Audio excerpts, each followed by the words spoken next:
안녕하세요, 원희씨입니다. 3월 25일 iOS iPadOS 13.4 버전이 업데이트되었는데요. 무엇이 달라졌는지 함께 살펴보도록 하겠습니다. 그럼 함께 가시죠.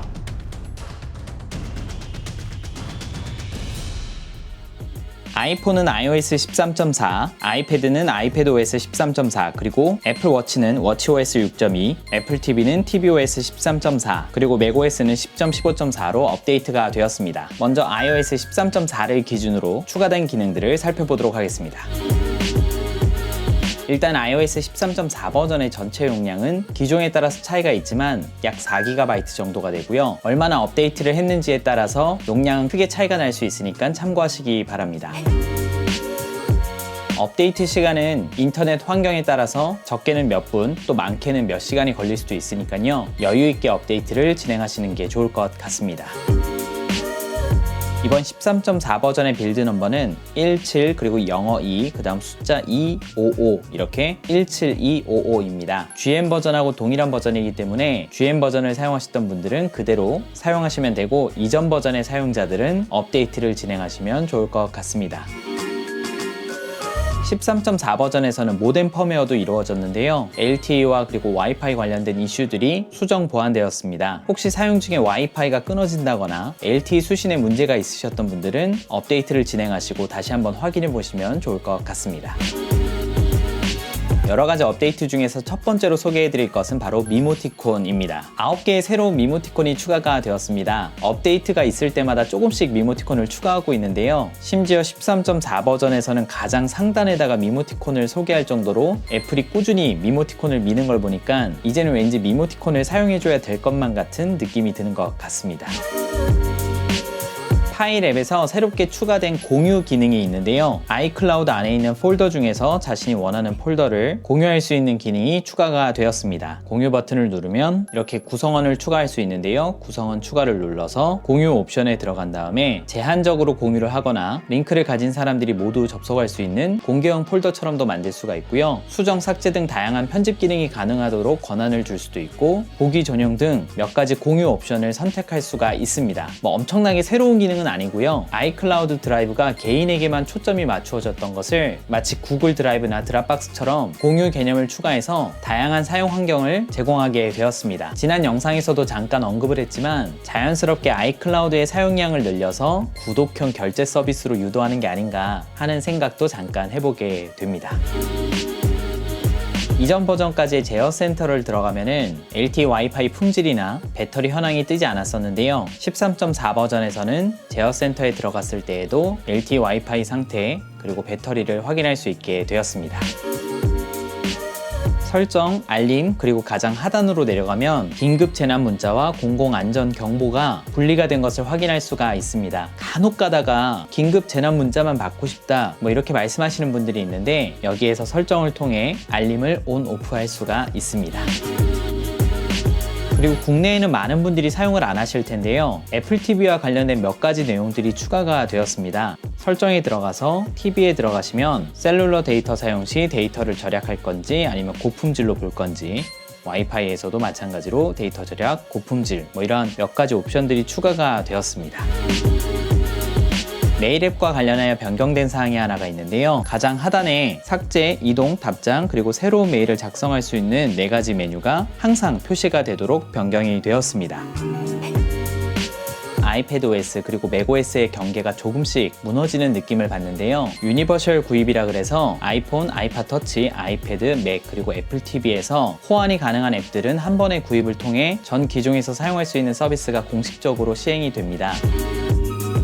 사실 애플에서 제공하는 메모나 미리 알림처럼 몇 가지 앱들은 이미 아이폰이나 아이패드 어떠한 경계 없이 사용할 수 있기는 한데요. 사실 애플이 아닌 서드파티 앱들은 아이폰용 따로, 아이패드용 따로, 맥용 따로 다 따로 결제를 해야지만 동기화를 시켜서 사용할 수 있는 그러한 프로그램들이 있는데 이렇게 한 번의 구입을 통해서 여러 기기를 사용하게 되면 앱을 개발하는 업체 측면에서는 사실 수익률이 줄어들 수밖에 없기 때문에 유니버셜 앱 같은 경우에는 구독형 서비스로 변환될 가능성이 굉장히 많고요. 아니면 유니버셜 앱을 지원하지 않고 지금처럼 아이폰용, 아이패드용, 맥용 이렇게 계속해서 따로 서비스될 가능성이 높습니다. 그래서 간단하게만 살펴보면은 한 번의 구입으로 여러 개를 사용할 수 있다고 하니까 굉장히 좋은 것처럼 보이지만 만약 구독형 서비스로 변환이 된다면 오히려 장기적으로는 지출이 늘어날 수도 있는데요. 그 대표적인 예가 하나가 있습니다. 그 대표적인 예가 바로 애플의 아케이드입니다. 애플의 아케이드 같은 경우에는 아이폰, 아이패드, 맥, 그리고 tvOS 등 다양한 환경에서 한 번의 결제를 통해 게임을 진행할 수가 있는데요. 굉장히 매력적인 것 같지만 만약에 애플의 아케이드에 굉장히 좋아하는 게임이 하나가 있다면 그 게임을 이용하기 위해서는 매월 일정 금액을 지불해야 하는 구독형 서비스를 가입해야만 합니다. 단면만 살펴보면 아이폰, 아이패드, 맥북, 애플 TV 와, 다 서비스를 이용할 수 있어? 굉장히 좋다 라고 생각할 수 있지만 아까 이야기했던 파일 앱 공유를 열어주면서 단기적인 아이클라우드 구독형 서비스로의 가입을 유도하듯 유니버셜 앱을 지원함으로써 구독형 서비스들이 늘어나게 되면 정말 장기적으로는 수많은 구독형 서비스에 가입하게 되어 많은 비용이 지출될지도 모릅니다. 일단 오늘은 여기까지만 설명하는 것으로 할게요. iOS 13.4에서는 자동차와 관련된 업데이트들이 있습니다. 바로 카플레이와 관련된 업데이트가 있는데요. 서드파티 지도 서비스나 전화 문자 수신과 관련된 여러가지 UI들이 좀 변경이 되었습니다. 그리고 이번에 새롭게 카키라 그래서 아이폰이 자동차의 열쇠 기능을 할 수 있는 기능이 추가가 되었습니다. 모든 차종이 가능한 것은 아니고요. NFC와 이 기능을 제공하는 업체들의 하나여서 아이폰을 갖다 대면 자동차가 열리는 기능인데 새롭게 차를 구입할 예정이신 분들은 이 기능이 지원되는지 한번 알아보시는 것도 재미있을 것 같습니다. 이번 iOS 13.4 버전은 굉장히 많은 버그들이 수정이 되었습니다. 햅틱 관련, 카메라 관련, 그리고 기종마다 다양하게 나타났던 수많은 버그들이 수정이 되었으니까요. 괜히 업데이트 미루지 마시고 13.4 버전으로 업데이트 하시기를 추천드립니다.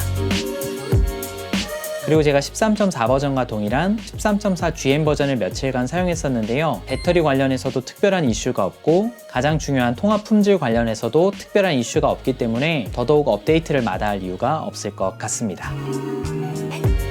사실 이번 13.4 버전은 아이폰에 집중된 업데이트라기보다는 아이패드에 집중된 업데이트라고 볼 수가 있습니다. 특별히 13.4 버전에는 새로운 커서가 등장을 했는데요. 새로운 커서만 등장한 게 아니라 이 커서가 정말 마우스를 마우스답게 트랙패드를 트랙패드답게 사용할 수 있도록 만들어 줍니다.